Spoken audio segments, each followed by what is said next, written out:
चलो फिर से गुड इवनिंग स्टार्ट करते हैं।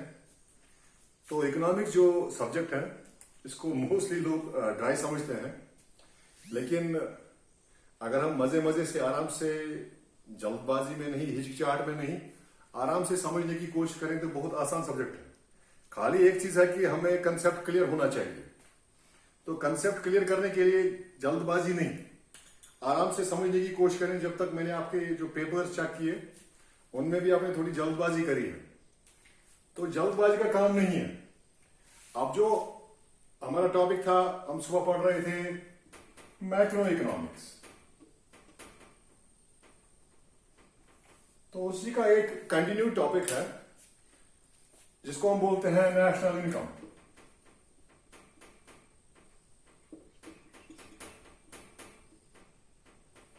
आज हम इसी के बारे में बात करेंगे, नेशनल इनकम के बारे में। तो जब हम जमा करते हैं कंट्री में, जो भी ओवरऑल सबकी इनकम है हमारे कंट्री में, जितने भी सिटीजन्स हैं जिनको हम रेजिडेंट्स बोलते हैं, नॉर्मल रेजिडेंट्स बोलते हैं, उनकी इनकम जब हम सम अप करते हैं तो जो हमें वहां से निकलता है जमा करके, सम करके, वो होती है नेशनल इनकम। नेशनल इनकम होती है जो भी हमारे फैक्टर्स हैं। आपको पता है फैक्टर्स, जो फैक्टर्स ऑफ प्रोडक्शन होते हैं वही फैक्टर्स यहां पे भी हैं, वही काम भी करते हैं कंट्री में, चाहे वो प्रोडक्शन करते हैं चाहे वो सर्विस प्रोवाइड करते हैं। तो नेशनल इनकम में हम पहले बात करते हैं फैक्टर्स की। वो फैक्टर्स होते हैं फैक्टर्स ऑफ प्रोडक्शन। तो फैक्टर्स ऑफ प्रोडक्शन जो हमारे कंट्री में होते हैं वो उनसे हम काम लेते हैं। जो फर्म होते हैं उनको मिल जाते हैं वो, और उनसे काम लेते हैं, वो सर्विस रेंडर करते हैं।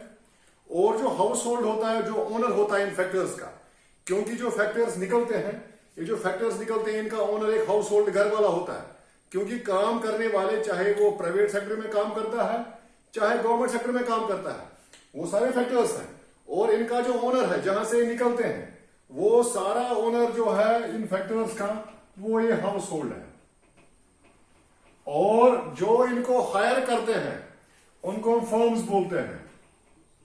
जैसे फर्म है, गवर्नमेंट की है, प्राइवेट की है, डिपार्टमेंट है, गवर्नमेंट ऑर्गेनाइजेशन है, कोई नॉन गवर्नमेंट ऑर्गेनाइजेशन है, तो फिर ये घर से निकल के इन फर्म्स में जाते हैं, चाहे प्राइवेट हो या गवर्नमेंट। तो जो ओनर इन फैक्टर्स का है वो एक घर वाला है, पहली बात। दूसरी बात, ये जो फैक्टर्स ऑफ प्रोडक्शन है ये अपनी सर्विस प्रोवाइड करते हैं, ये खुद को नहीं बेचते हैं। आप एक चीज कंफर्म कीजिएगा, ये जो फैक्टर्स हैं, जैसे लेबर है, लेबर हमें सर्विस प्रोवाइड करता है। वी डिड नॉट बाय और sell the labour, labour did not sell himself और हरसेल्फ। वो खुद को नहीं बेचता है, वो अपनी सर्विस प्रोवाइड करता है। और जो फैक्ट्री वाले हैं, गवर्नमेंट इंस्टीट्यूशंस हैं, चाहे कोई भी इंस्टीट्यूशन है जहां ये काम करते हैं, वो उनकी सर्विस यूटिलाइज करते हैं टाइम पीरियड के लिए।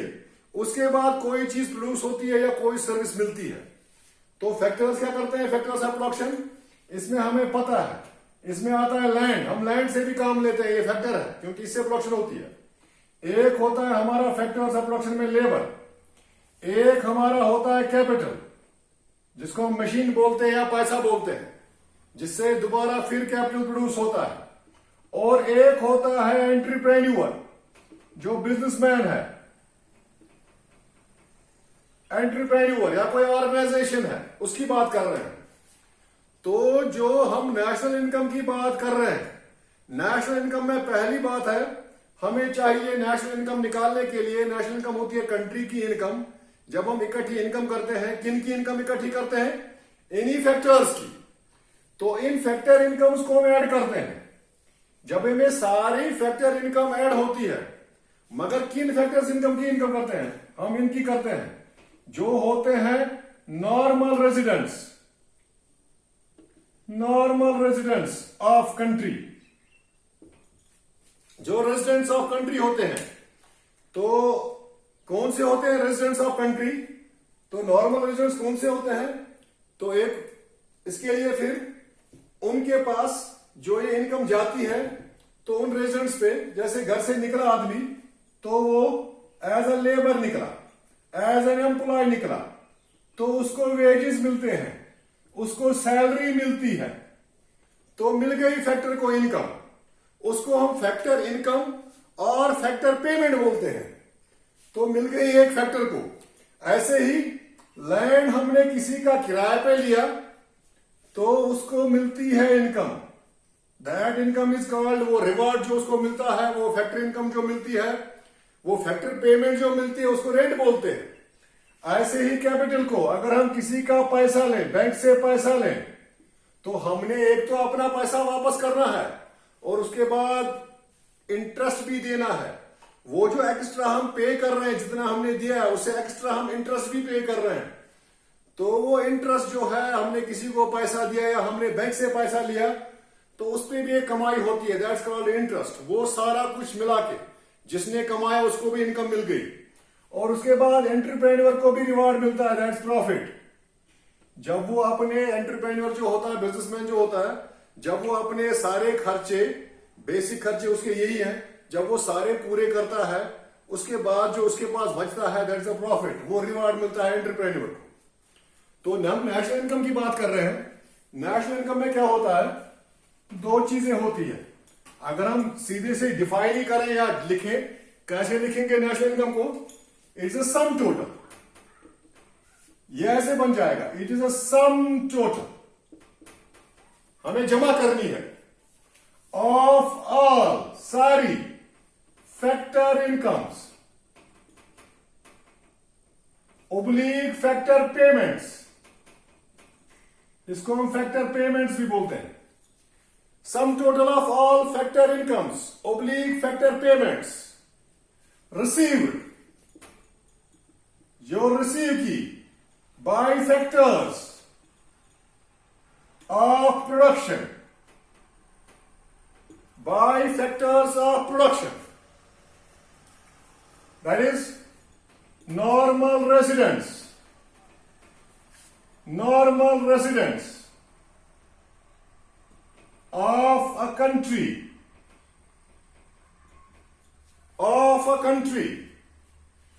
in a financial year.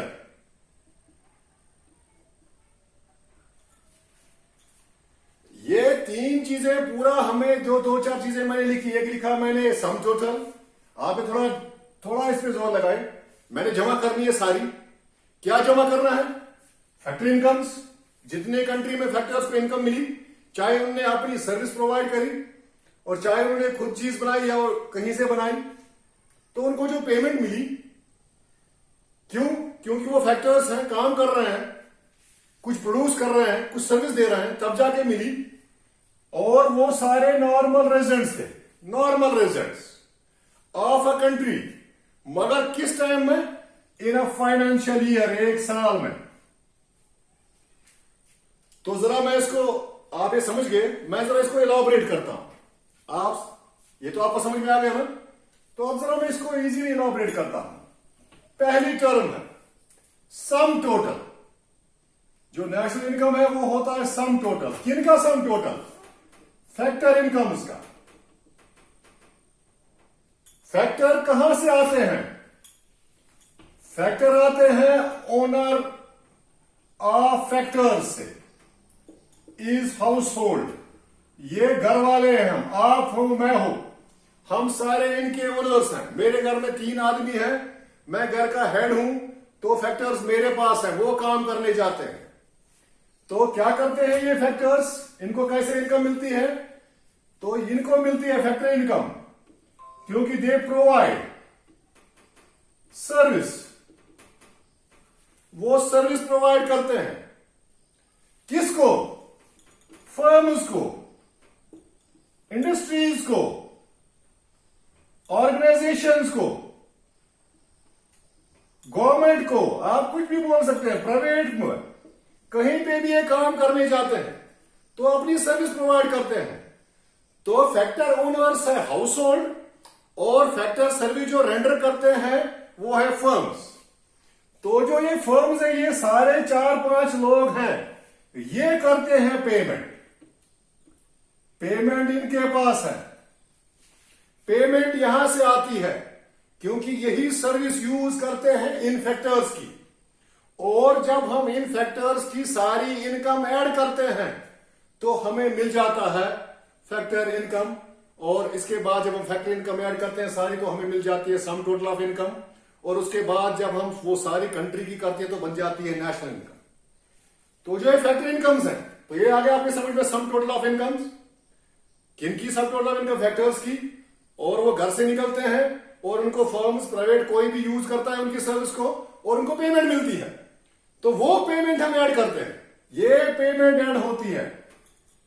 तो पेमेंट जब ऐड होती है हमें सम टोटल वैल्यू निकलता है, कितना हम लोगों ने काम किया, कितने का काम किया, कितनी हमारी इनकम है। क्योंकि पेमेंट मुझे मिली 100 रुपया एक आदमी को, ऐसे कितने लोग काम करने गए, जब मैंने इनका सारों का एडिशन किया तो मुझे मिल जाएगी नेशनल इनकम। तो सम total of all the factor incomes. अब फैक्टर इनकम्स में एक और चीज होती है, आराम से देखिएगा।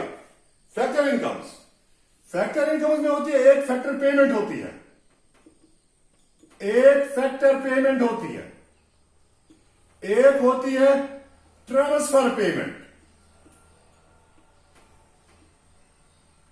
जितनी भी कंट्री में फैक्टर पेमेंट होती है, जहां से भी फैक्टर को, लेबर को, लैंड को, एंटरप्रेन्योर को जहां से भी पेमेंट मिल रहा है, वो सारा ऐड करके हमें मिलती है नेशनल इनकम। तो ये फैक्टर पेमेंट हो गई। लेकिन उसके बाद एक और है ट्रांसफर पेमेंट। ट्रांसफर पेमेंट हम नेशनल इनकम में कैलकुलेट नहीं करते। क्या होती है ट्रांसफर पेमेंट? ये होती है यूनिलेटरल। यूनिलेटरल, यूनिलेटरल का मतलब होता है वन साइडेड। वन साइडेड मैंने कहा जब तक हम कोई चीज सर्विस से प्रोड्यूस नहीं करेंगे या कोई सर्विस नहीं देंगे, जब तक सर्विस वो कैलकुलेट नहीं होगी तब तक हम उसको नेशनल इनकम में ऐड नहीं कर सकते। अब जरा इसकी बात करते हैं ट्रांसफर पेमेंट की। ट्रांसफर पेमेंट में क्या होता है? ये यूनिलेटरल होती है, वन साइड होती है। ये मिल जाता है, ये पैसा, ये पेमेंट मिल जाती है बिना कोई काम किए, ये पैसा मिल जाता है बिना कोई सर्विस प्रोवाइड किए। This payment is provided. ये पेमेंट एक आती है without any service, without any service rendered. आपकी कोई भी सर्विस नहीं है, इसमें कुछ भी नहीं कर रहे आप, फिर भी मिल रही है। अब आप सोचेंगे ये कौन सी पेमेंट है? आपको भी मिलती है और गवर्नमेंट को भी मिलती है, सबको मिलती है। आप सोच रहे होंगे आपको क्या मिलती है जो ऐसी ट्रांसफर पेमेंट है, वन साइड पेमेंट है जो वापस नहीं जाती। आपको ये मिलता है रोज घर में, इट्स कॉल्ड पॉकेट मनी। आपके वालिद साहब, आपके पापा जो है, ये जो आपके जो हेड है घर के, जो आपका केयर करता है, वो आपको पॉकेट मनी देता है। मंथली कोई लेता है, कोई डेली लेता है, लेकिन वो वन साइडेड पेमेंट है। आप कुछ प्रोड्यूस नहीं कर रहे हैं, उसको कोई प्रोडक्शन नहीं मिल रही है, उसको कोई सर्विस नहीं मिल रही है। ऐसे ही कंट्री में भी कुछ पेमेंट्स होते हैं, जैसे ग्रांट्स होते हैं। एक कंट्री दूसरी कंट्री को कोई ग्रांट दे दे, हिसाब नहीं है, ना इंटरेस्ट है ना प्रिंसिपल अमाउंट है, फ्री में है, तो ये चीजें हम नेशनल इनकम में नहीं डालते। और एक चीज है, इसको बोलते हैं रिलीफ। अगर कोई चीज आपको रिलीफ में मिलती है, रिलीफ का मतलब है आपने कुछ काम नहीं किया, you did not provide the service और you did not produce any good, तो आपको ऐसे अकाउंट में आ गया ट्रांसफर करके, तो वो चीज हम कैलकुलेट नहीं करते। हम खाली फैक्टर पेमेंट्स, वो फैक्टर पेमेंट्स करते हैं जो हमें किसी सर्विस के बदले में मिलती है, कोई चीज प्रोड्यूस करने के बदले में मिलती है। तो transfer payments are not included in national income. तो एक पार्ट हो गया sum total of factor incomes received by factors of country. We know that household is the owner of factors. Factors move from household to firms to industries to government sector. Household से ही लोग जाते हैं काम करने के लिए किसी भी सेक्टर में, तो जब सेक्टर में जाते हैं वहां से पेमेंट आती है। तो पेमेंट जब आती है तो हम बोलते हैं हमें इनकम मिल गई, फैक्टर्स को इनकम मिली, तो वो जब इनकम सारी हम ऐड करते हैं हमें मिल जाते हैं नेशनल इनकम।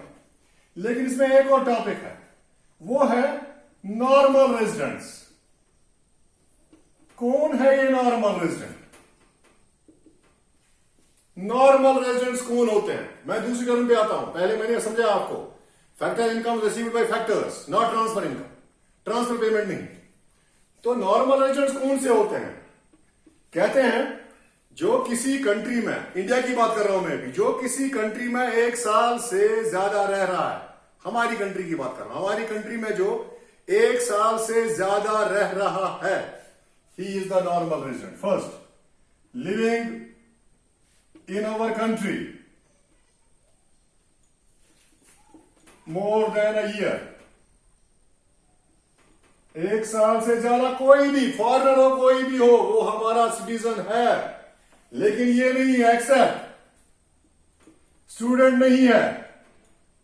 स्टूडेंट 4 साल के लिए पढ़ने आते हैं, स्कॉलरशिप पे आते हैं, लेकिन वो 4 साल के बाद चले जाते हैं। These are not our citizens.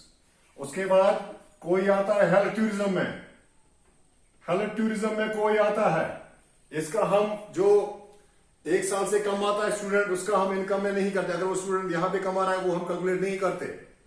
इसी के बाद जो हेल्थ टूरिज्म से आता है, हेल्थ टूरिज्म का मतलब होता है किसी को हेल्थ इश्यू होते हैं, वो हमारे यहाँ हेल्थ ठीक करने के लिए, कोई बीमारी हो वो ठीक करने के लिए आते हैं, तो वो नहीं आता है। कोई घूमने आया है, वो नहीं आता है।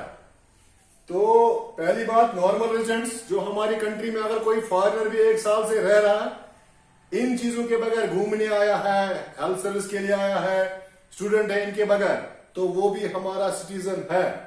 और उसके बाद नेक्स्ट कौन है नॉर्मल रेजिडेंट? नॉर्मल रेजिडेंट सारे वो लोग हैं जो एम्बेसीज में काम कर रहे हैं।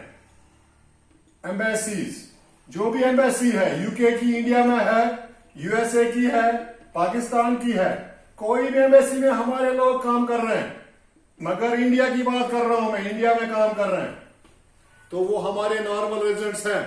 मगर जो अमेरिका का यहां यूके की एम्बेसी में काम कर रहा है, he is not a resident, जो हमारे लोग काम कर रहे हैं। इसके बाद और भी है रेजिडेंट्स। इसके बाद हमारे कुछ लोग crossing border areas, border areas में क्या होते हैं? They cross for employment. ये जो हमारी बॉर्डर है चाइना के साथ, पाकिस्तान के साथ, बांग्लादेश के साथ, नेपाल के साथ, लोग काम करने जाते हैं 1 दिन के लिए, 1 महीने के लिए, 6 महीने के लिए, तो वो वहां के नहीं है, यहां के ही है, they are the residents.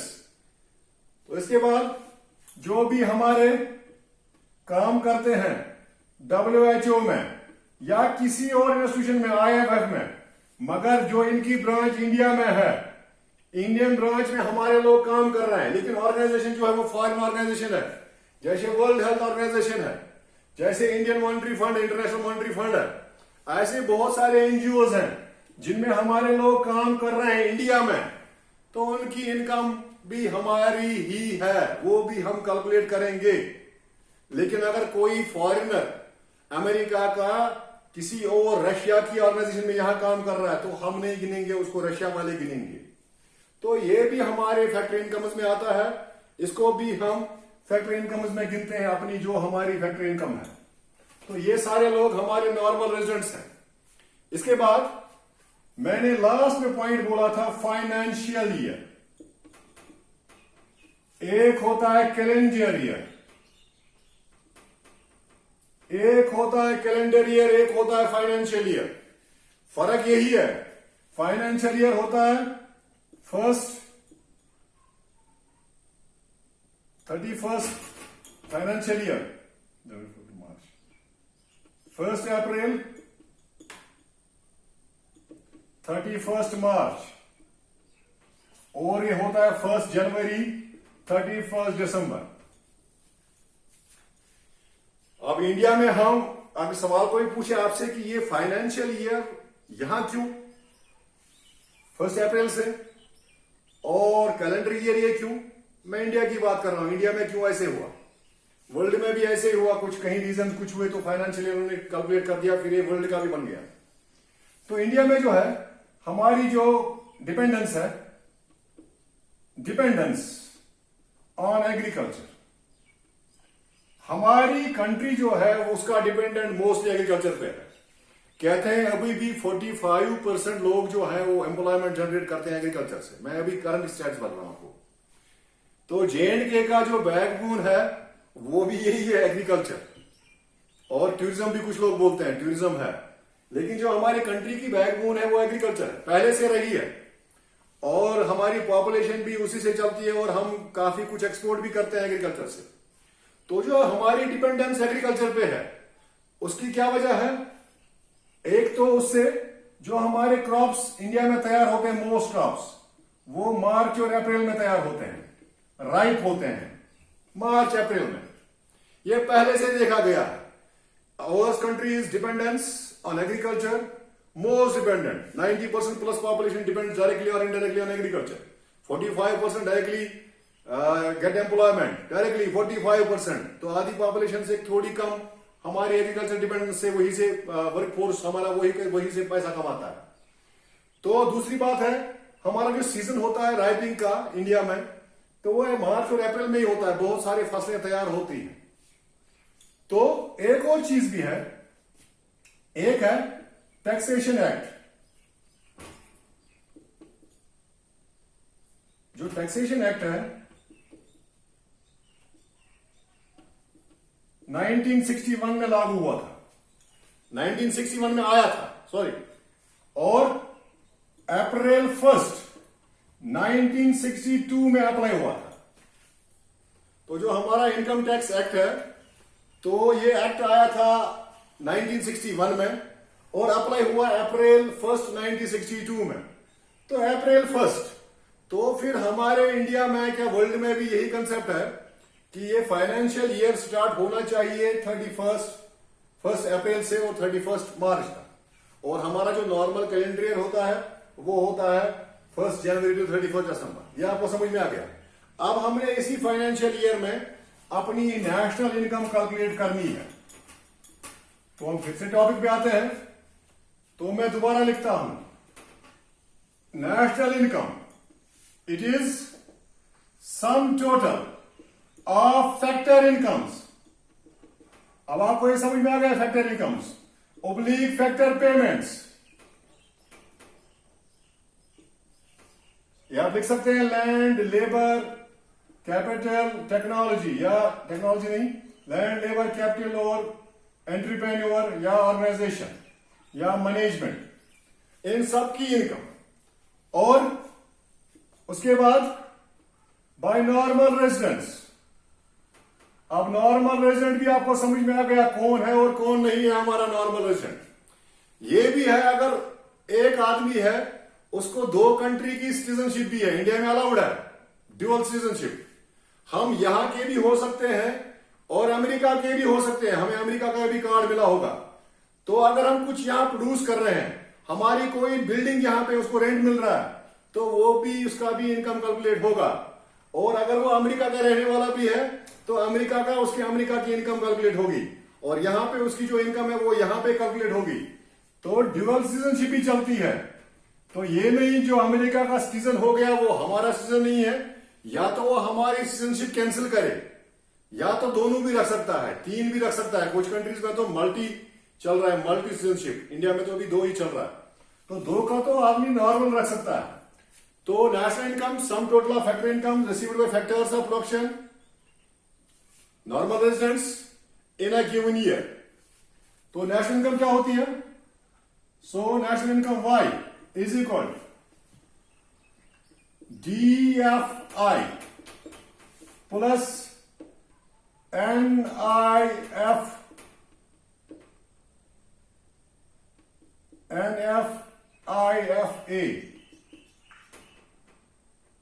NFI